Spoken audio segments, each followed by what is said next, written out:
2008 was devastated by an explosion resulting from a bulldozer that struck and ignited an oil pipeline, killing scores of people.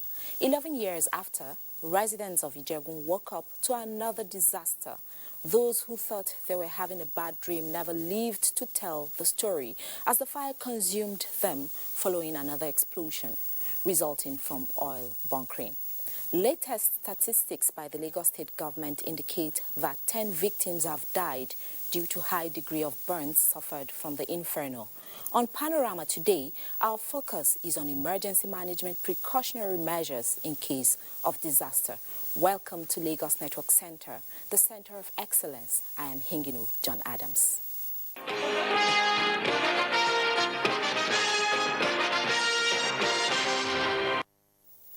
Thanks for being there.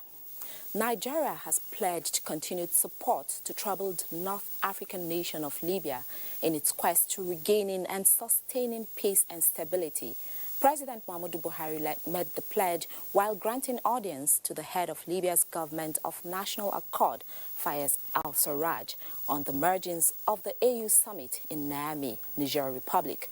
State House correspondent Adamu Sambo reports. First formal interaction between President Muhammadu Buhari and the head of Libya's government of national accord. Their discussions centered on issues of common interest between Nigeria and Libya, especially recent developments in the North African country. Presently, there are over 6,000 Nigerians stranded in Libya after unsuccessful attempts to make it to Europe. President Buhari attributed the humanitarian crisis to terrorism and insurgency, as well as the drying up of Lake Chad, which affected the livelihoods of over 30 million people depending on the lake for farming, fishing, and animal husbandry. Nigeria, he said, will do its very best in supporting efforts at stabilizing Libya. The head of Libya's government of national accord had told the president that there were a lot of deaths and injuries in his country, but his government is determined to put an end to the situation. Al-Sarraj declared that Libya contributed a lot to the establishment and survival of the African Union, and therefore it is now time for Africa to reciprocate. At a separate audience with the United Nations Deputy Secretary General Amina Mohammed, President Buhari stressed the role the international community needs to play in recharging the lake, as the financial cost is beyond the scope of the affected countries. The president decried the menace of terrorism in the Sahel countries, noting that the instability in Libya has been a negative force on the Sahel. On her part, the Deputy Secretary General told the president that the growing security challenges in Africa are adversely affecting growth and undermining the attainment of sustainable development goals. The Deputy Secretary General congratulated President Buhari for signing the African Continental Free Trade Area Agreement at the AU summit, saying the entire world was waiting for Nigeria. Issues relating to the drying up of Lake Chad also dominated discussions when President Buhari played host to the president of the African Development Bank, Dr. Akinwumi Adesina. We have to make sure that we create livelihoods all across the Lake Chad Basin area. We have to revive the livelihoods.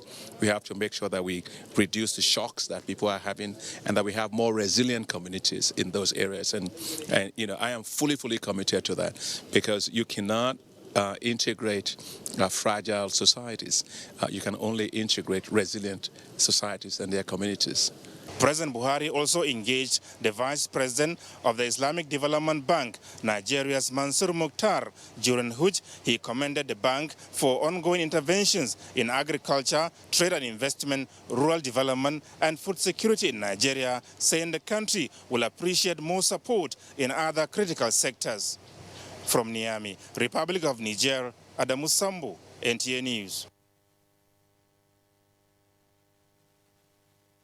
The 12th extraordinary session of the African Union in Niamey, Niger Republic, has come and gone, but its memory will linger in the minds of participants. One of such remarkable moments in history was the signing of the African Continental Free Trade Area Agreement by President Muhammadu Buhari, thereby giving hope and impetus to the realization of one African market. State House correspondent Adamu Sambo reports.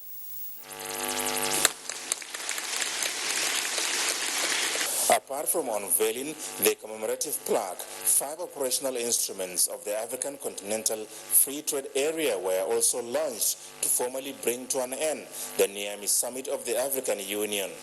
Amongst the instruments were the Rules of Origin, African Trade Observatory Dashboard, and the Pan-African Payment and Settlement System, aimed at supporting the creation of the desired active and efficient market.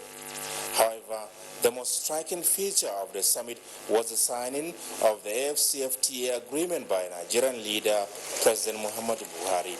He told his counterpart at a closed session that the instrument of ratification will not only be deposited expeditiously, but the strong leadership required in the implementation of the agreement will also be provided by Nigeria. Some of the participants at the summit spoken to were unanimous that Nigeria had taken the right step at the right time. For me, I couldn't be prouder as a Nigerian, so I just came to tell Mr. President that I'm so delighted with that. Last year, Mr. President Buhari delayed the signing at Kigali so that he can, in deference to his democratic ideals, consult with the organized private sector, consult with manufacturers, processors, and all those who will be affected by the agreement. So we have gotten wiser, and the consultations no doubt have provided clues and avenues of what we are going to do in order to ensure that there will be responsible trading so that Nigeria can benefit as well as other countries in Africa. And it is our sincere belief that prices of commodities may come down, and access to some of the commodities that we are lacking in the region, in Nigeria in particular, could be obtained, and some of the bureaucratic bottlenecks with respect to customs and others will also be reduced. But it is my sincere belief that the Borno will have some of the free trade zone in our own place, and then this will now improve the means of livelihood of the displaced communities in Borno State. The trade volume within the state will also increase. The market is there, the opportunities are here, and with the level of entrepreneurship in Nigeria, I believe we'll take advantage of that. Already we are developing an economic zone consisting of over 800 hectares, and this year we are going to start on 100 hectares along the Libya border coming into Niger and other West African countries.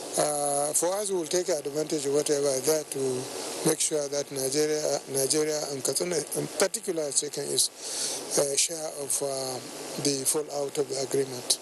Expectations are that if genuinely implemented, the AfCFTA will not only unleash innovation, drive growth, and transform African economies, but also contribute to a prosperous, stable, and peaceful continent, otherwise referred to as the Africa we want. From Niamey, the Republic of Niger, Adamu Sambu, NTA News. The Permanent Secretary, Ministry of Foreign Affairs, Mustafa Suleiman, has asked all Nigerian missions abroad, particularly those in Africa, to step up their economic diplomacy pursuit to enable Nigeria to derive maximum benefit from the African Continental Free Trade Agreement. He was speaking on the outcome of the just concluded African Union Summit in Niamey, Niger Republic. Correspondent Makut Simon Macham reports. Nigeria's missions abroad present the platform through which the country engages the rest of the world at bilateral and multilateral levels. The goal is to project and protect its national interests.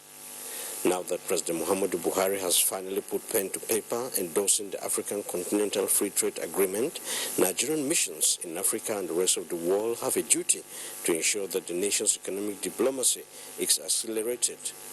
Permanent Secretary at the Ministry of Foreign Affairs, Mustafa Suleiman, wants them to be more proactive. I think the President's concerns are well articulated in our submission to the African Continental Free Trade Area. Don't forget that there are still negotiations going on. You know, this thing is supposed to come on stream by July 2020, which means that there is still time to negotiate and see all the checks and balances that are restored in the Continental Free Trade Area. On Nigeria's relations with Niger Republic, the Permanent Secretary says it is cordial and excellent, asking all Nigerians living in the country to be law-abiding and avoid tarnishing Nigeria's image. Our message all the time is for Nigerians, wherever they are, to continue to be good representatives of Nigeria. Those of them who are resident here, they don't give us any trouble.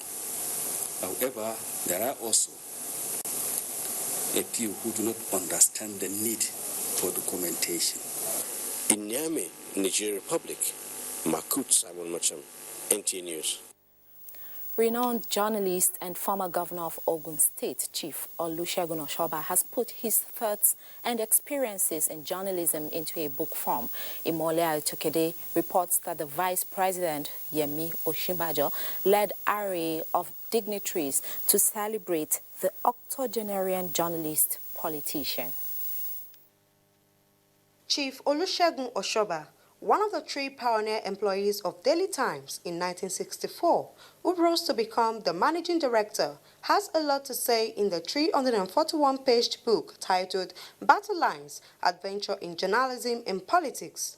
Born in July 15, 1939, Chief Olusegun Oshoba became the governor of Ogun State in 1999.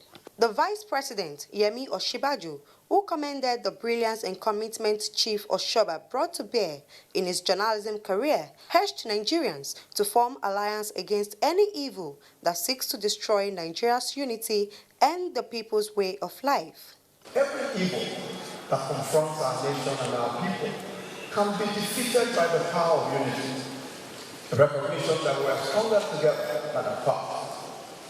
Chief Oshoba's life and times has contained a list of battle lines. We want Nigerians to believe in their country, believe in themselves, and work with elected and appointed officials of the state to make a qualitative improvements in the quality of life.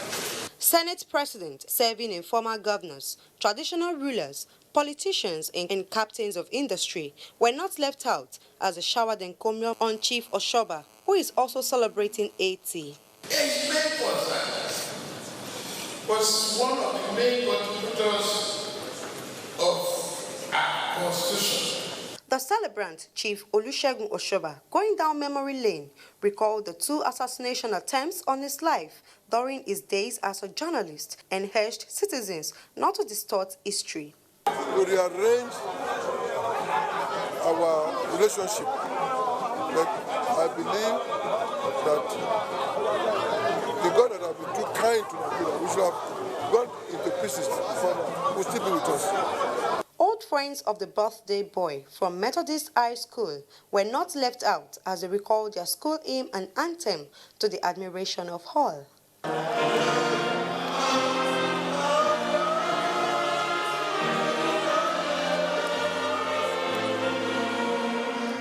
In Lagos, Imole Tokede, NTA News. The inferno of Thursday, July 4, 2019 at Ijegun, a predominantly civil service, trading and business community in Lagos, is still a surprise to residents. Paul Omokago, who has been monitoring the developments, reports that the residents want the federal government to provide adequate protection for national assets in the area, as well as engage the indigenes on post-trauma management and sensitization. Ijegun community is 17 kilometers from Lagos, and its geographical location is in the suburban area of Alimosho Local Government Council in Lagos West Senatorial District. Thursday's fire is the second, and days after the inferno that engulfed 31 vehicles, electricity poles, over 20 shops, residential buildings, and part of the community primary school. Residents are still in shock. I told them that it wasn't my shop, that my shop was not near to the pipeline. So, but I kept hearing calls, receiving calls from people. I decided to come over to see what has happened. Coincidentally, the first fire experienced in the area was also on a Thursday. But on the 15th of May 2008, after an earth mover during the construction of Ijegun Isolo Road erroneously struck and ignited an NNPC pipeline. When good thing happened on Thursday, everybody will take it. But this Thursday, this kind of Thursday, I don't know what to call it. It's the type of Thursday we don't want. Because of what happened then, people started calling this place Fire Junction. Normally, it's not Fire Junction. And even till today, me, I don't used to call it Fire Junction. The recent fire was traced to the canal area of the community, a distance of about 500 meters from the NNPC pipeline right-of-way, where vandals siphoned fuel. Eyewitnesses say it was the spilled fuel from the vandalized pipeline that flowed through the gutters to the canal that caused the fire. We are trying to stop all the vehicles coming from here to stop this because of the petrol. But we don't know that somebody is coming from this, what do you call this area? Our Lumate area, we don't know. We don't know. We are just thinking that we are going to stop this place again. But immediately I told my son, hey, some motor is here. Immediately the fire exploded here. The fire located the other fuels that were on the road. So immediately I and my family crossed with some people. It didn't take a few minutes. The other tanker at Fire Junction exploded. And when it exploded, the fire was chasing me and the other people that were running, me and my family. Like, if you stop, the fire will cover you. So we just had to run. We were losing strength, but we just had to run. Concerned by the incident, inhabitants are suggesting a number of stringent measures to forestall reoccurrence. There must be a measure within which you keep people far off. The activities of people we have here, if it's not conducive enough with what we have under the ground here, let them see how they can, minimize it. Though many people in the area are yet to get over the shock, quite a few are already carrying out skeletal repair works on their burnt shops in Lagos. Paul Mukago, NTA News. Joining me to speak more on the Ijegun fire is a man who was actively involved in management of that disaster. He is the Director of Operations, Lagos State Emergency Management Agency, LASEMA, Engineer Olatunde Akinsoya. You're welcome to Panorama. Thank you very much. How will you describe what happened at Ijegun on the 4th of July this year? Thank you very much. What really happened is something that we don't really pray for. It's an unexpected incident. It's quite regrettable. It's quite unexpected, I would say. It's something that we are not really praying for because we had such experience about 11 years ago. That is exactly what is quite regretting. It's quite unfortunate incident that happens. So how can we prevent future occurrences? Thank you very much. Now it's about the second time we're having this kind of a thing happening in a particular area. I think we need to step up public education and advocacy. I mean, trying to bring down sensitization about emergency to the grassroots, and this will really help us so that people will know what to do in case of emergency, because the emergency sometimes you can't stop it. You can't stop it from happening. It's such inevitable sometimes. Okay, apart from sensitization, we know another important thing is equipment. Do you think that Nigeria has the adequate equipment to fight such? Yeah, presently we are adequately equipped to fight the fire incident, extreme fire accident. This incident, as it happens, some have thought it's going to take 2-3 days, but it took the effort of all the stakeholders, led by the Director General LASEMA, Dr. Osoyintolu Luadamilare Oke, coordinating all the stakeholders, and just on that day they were able to localize the fire and then stop it from moving forward. Okay, let me take you back to the issue of sensitization. Yeah. You find out that whenever there is a disaster, people try to run to the scene of the disaster to take pictures, to record the event. What do you have to say? What should people do in the case of any disaster? The first thing to do. Thank you very much. The first thing to do is to take a flight out of that place. You can hear what the woman said. She said they were running and they were losing breath. At the end of the day, they kept their lives. An attempt to want to watch what is happening puts you in a serious danger. The first thing is to take a flight away from the incident scene, make a call to emergency toll-free line 112767. Government has provided this toll-free line. In case emergency happens anywhere in Lagos, we're able to reach you as soon as possible. Talking about the emergency toll-free lines, yeah. Do you think a lot of people are aware of those numbers? Because I think there need to be sensitization about those numbers. Thank you very much. The toll-free line has been on quite a long time, and every time we do sensitization and public enlightenment is one of the things that we hammer on to people from every stations, from everywhere we go. So what's your counsel to the people? Thank you very much. My advice to people is that let's be each other's keepers. I have always believed that the people are the major stakeholders when it comes to fighting emergency and disaster. The community people are the key leaders. They should not forget their toll-free lines. And then again, all the stakeholders that are involved in fighting emergency and disaster, we keep collaborating and having synergy together. All right, Engineer Olatunde Akinsoya. Thank you. Thanks for coming on Panorama. We now pause for a break. NTA News Panorama continues shortly.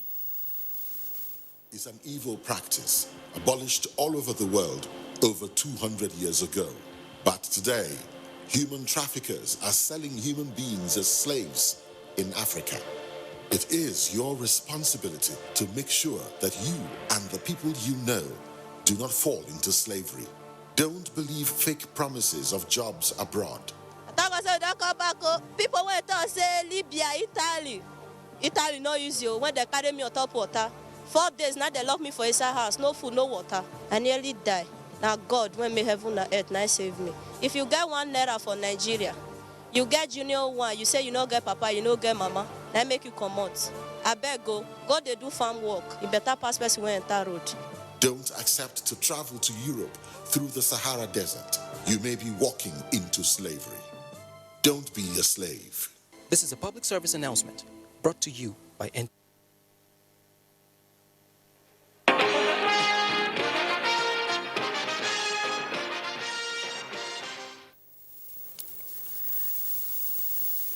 Thanks for being there. Magistrates in the country are to undergo a continuous evaluation of their conduct and performance to sustain the ethical standards that the judiciary is known for. The acting Chief Justice of Nigeria, Justice Tanko Mohammed, emphasized this during an orientation program for newly appointed magistrates in the country. Olabode Arewa has details.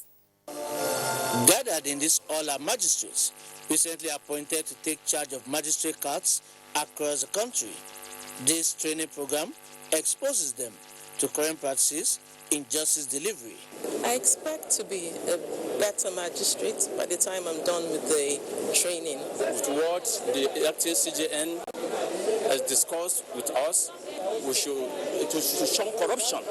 Drawing from his wealth of experience, the acting Chief Justice of Nigeria, Justice Tanko Muhammad, advised the new magistrates to avoid pitfalls which could be obstacles to their ability to deliver substantial justice. To perform your judicial duties skillfully and expeditiously, without bias or prejudice, and must always remember that justice delayed is justice denied.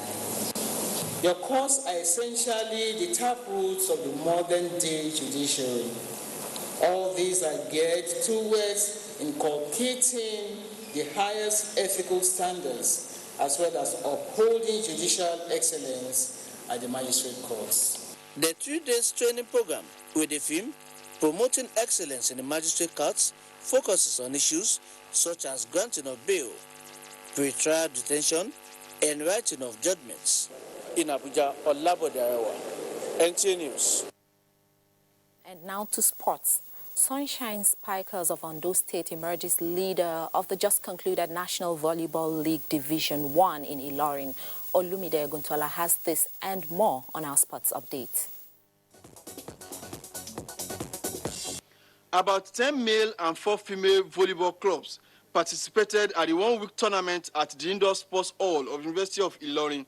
At the end, Sunshine Spikers of Ondo State beat Chief of Army Staff Spikers by 3 straight sets to top the table with 26 points, while Army team occupied second position with 24 points, followed by Niger Brass with 19 points. The female category was won by the Police Machine Club, followed by Outland of Imo. The second leg of the league is scheduled to hold in later this. But we were able to work perfectly for us. No club is.